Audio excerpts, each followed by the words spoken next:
In the north, they thought they knew all there was to know of war. Until the War of the Rift. While the Southern King hid, warm in his keep, the Darkwings cut their bloody trail from frozen north to winter's edge. Alone, the Warden and his small garrison turned their whiskers to the icy wind. At the end of hope, in a last barrage, they wiped Batkind from the land and memory. With no sign of the Darkwing's return, in time, few believed them little more than a fairy's tale. But at Mount Cauldron, time had been all they needed. An old enemy claws free of their icy tomb and hungers for vengeance. But not all is lost. King Rattus brings north a cause for hope. A bastard prince, placed in the paws of the Warden of the Wastes to raise as his own. A secret of blood never to be told. Now, fate calls for a hero in a murderous screech, and one young rat will answer.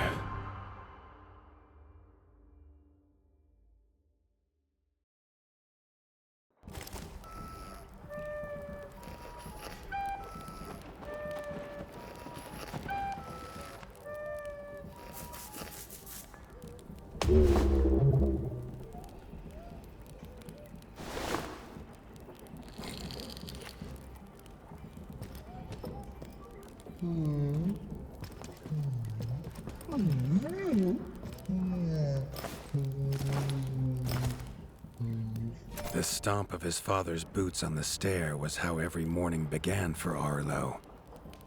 The booming shout to ready himself was louder still, but such was Lord Eivor's zeal at a new day.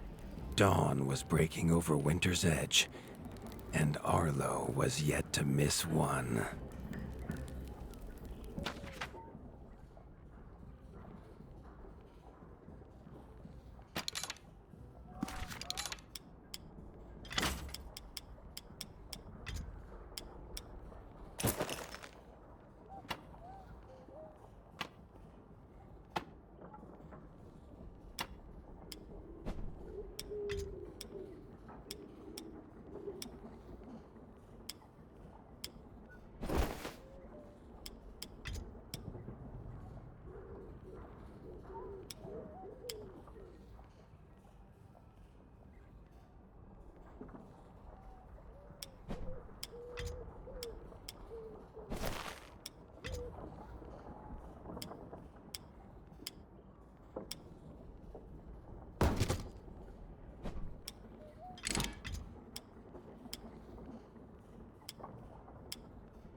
The castle echoed with the horns of the returning hunters, bringing their night's bounty.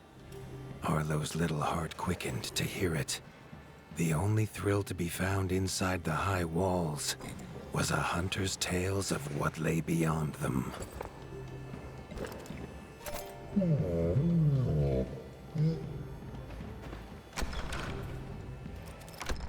Arlo tells himself it's a good life here in Winter's Edge. The bustling of contented rat folk, the crisp mountain air, and without the endless scourge of frogs the southerners suffer. Why should he want for more?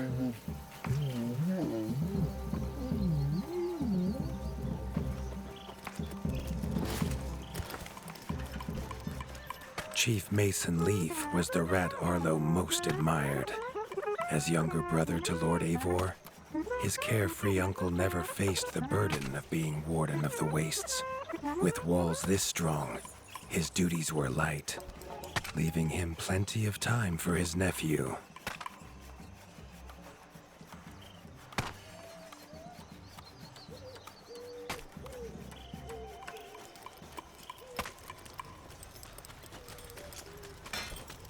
Crunk was a rat's rat, with no interests beyond his forge. If you have the parts, this Mastercraft's rat can make armor and weapons that would see off a sky scorcher bite, or so he claims. Arlo wondered how well they'd do against something that wasn't a myth.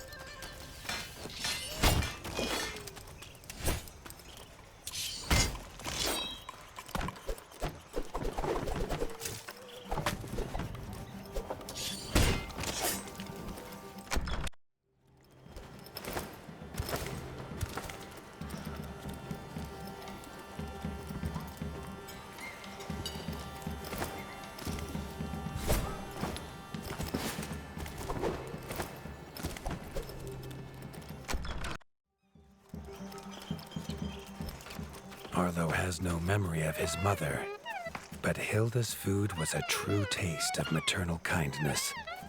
With the right ingredients, she would make meals nourishing to body and soul. Tiki's shop was perhaps Arlo's favorite, as the shopkeeper had wares from far and wide. But getting him to part with his curiosities was never easy. There was no time for tales of the hunt today.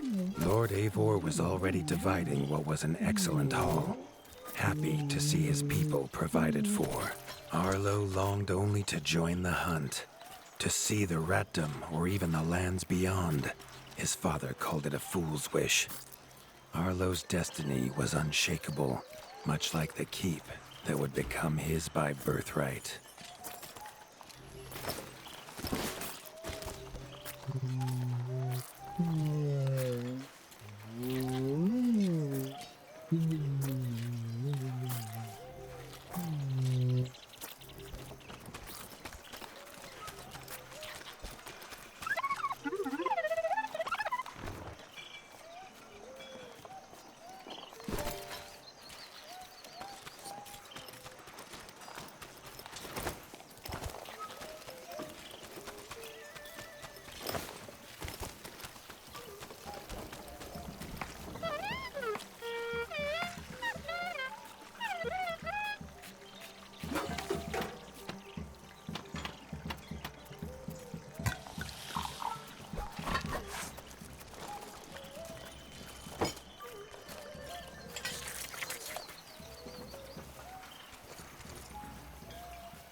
The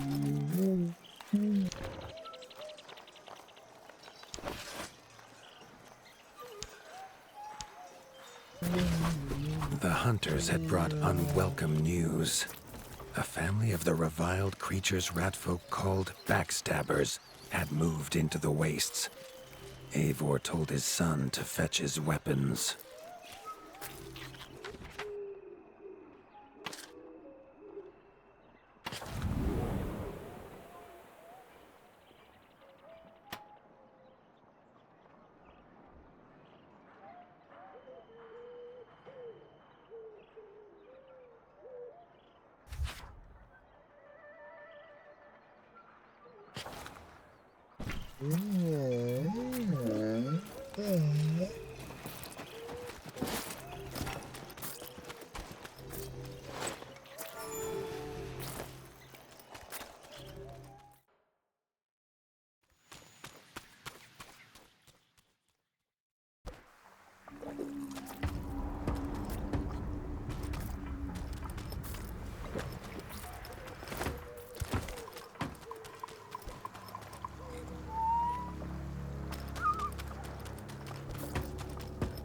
His father had no explanation for suddenly taking Arlo on a hunt. It even gave the hunters pause. Arlo had been taught to fight, and better than most. But rarely had he been tested. He was determined to prove himself. The rugged terrain of the outskirts could have taken all day to traverse, but Arlo's trusty grappling hook allowed him to swing between its many crevices.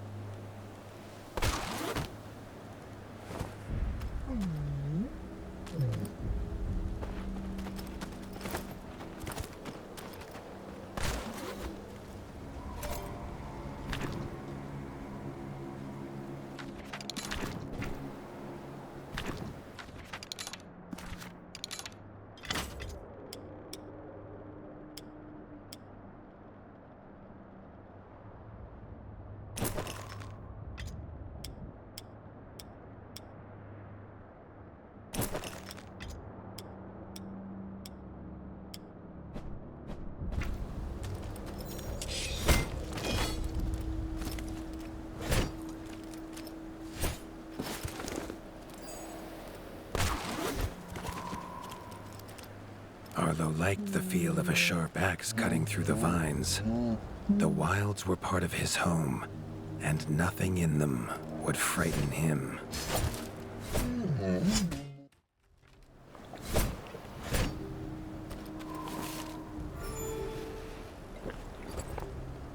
The famous frostberry bushes of the wastes were in full fruit already.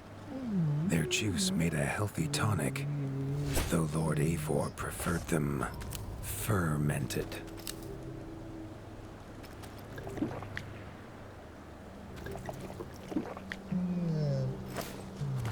His father was a sturdy rat, built for strength, not speed. So Arlo found it curious that he challenged him to a race.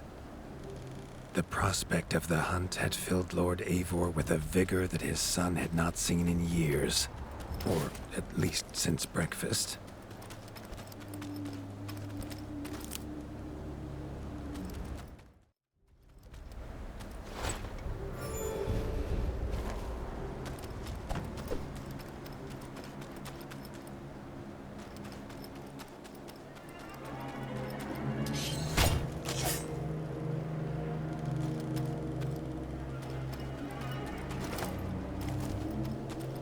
A warden fights the hardest battles, he told Arlo, and needs the sharpest blade. With that, Eivor gifted Arlo his own sharpening whetstone.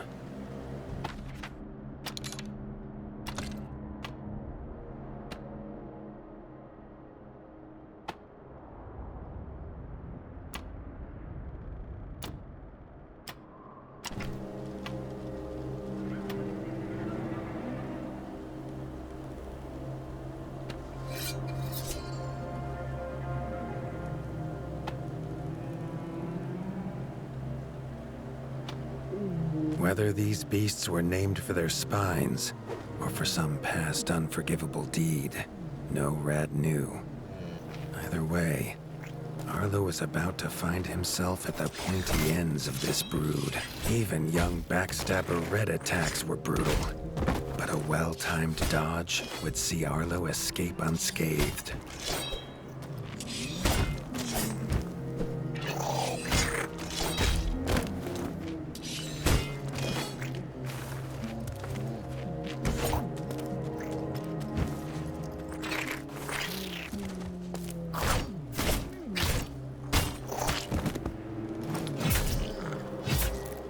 This backstabber lived up to its name with its deadly white attack, but Arlo's shield could block the deadly spikes.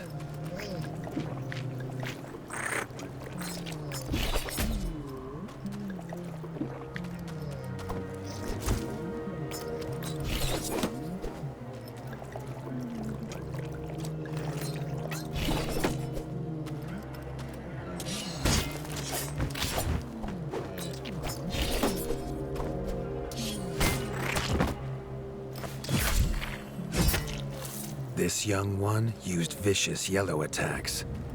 Arlo had to time his parries perfectly.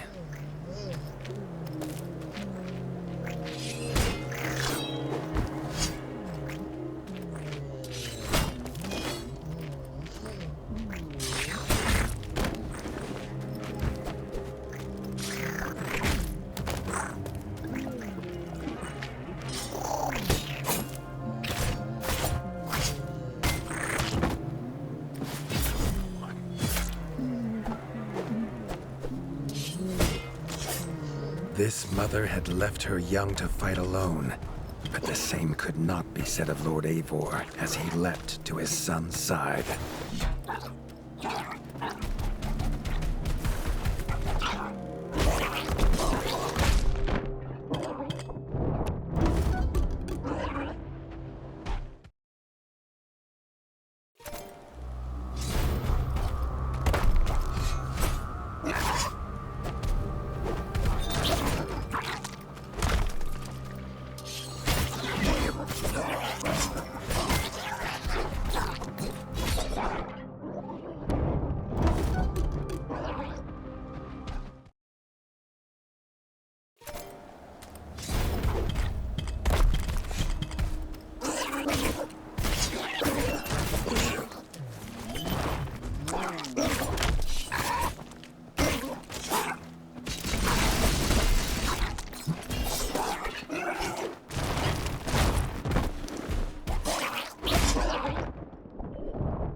It was Lord Eivor's mighty blade that took her head, but the fight was won together.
Arlo basked in his father's pride, almost as warm as at the fire inside Winter's Edge.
Triumphant and keen to tell the tale of his son's victories, Lord Eivor set to a night of drinking with the elders.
Arlo was reluctant to return to his bed, wondering how long he must wait to hunt again.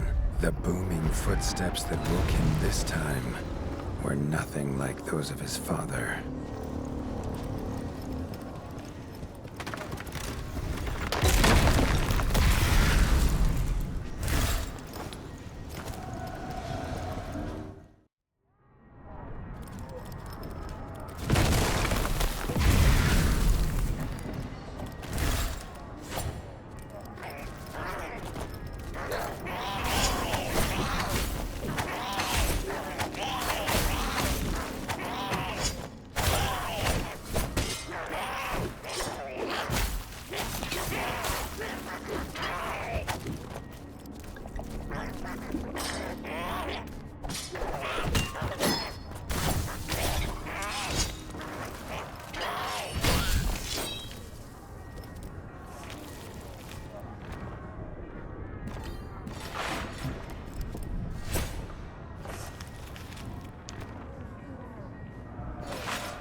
He had found his father.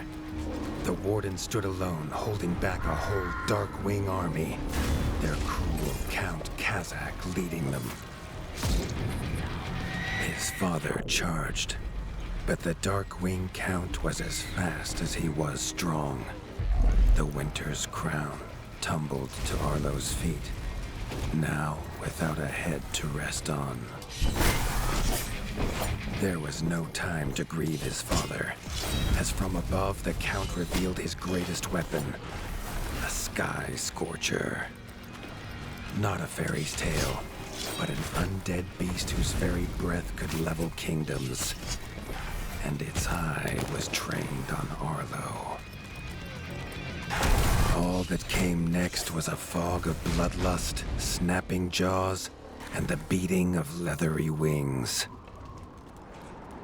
But there could be no victory. Arlo awoke, groggy and warm to his father's shouts. Only he wasn't in bed. The warmth was from the fire that had engulfed Winter's Edge, and the shouts were his uncle's. The only other survivor of the Darkwing attack, Leaf was bruised and his hind paws barely steady. He'd seen villagers flee to the outskirts. Arlo knew it was up to him to make them safe.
He'd know these anywhere.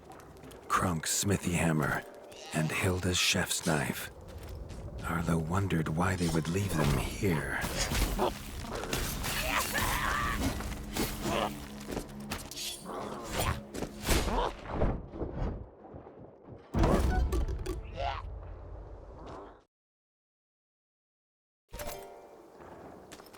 He'd know these anywhere. Krunk's smithy hammer and Hilda's chef's knife. Arlo wondered why they would leave them here.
With the attack at Winter's Edge, no hunters had come to check their traps.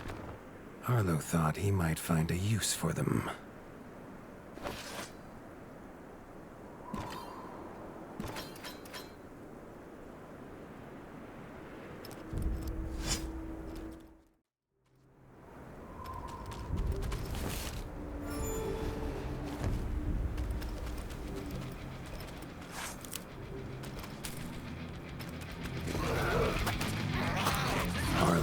Found the reason his friends had fled.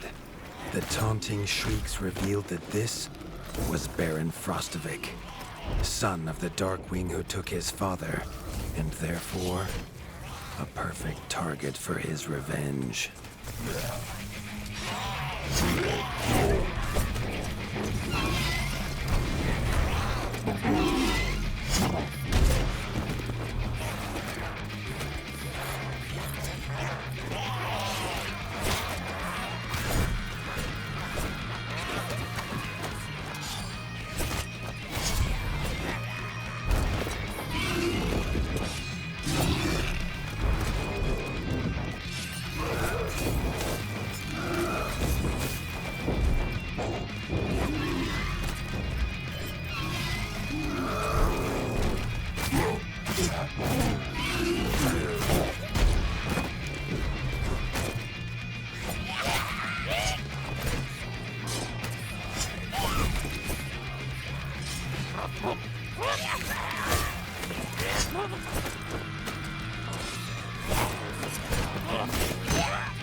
Huh?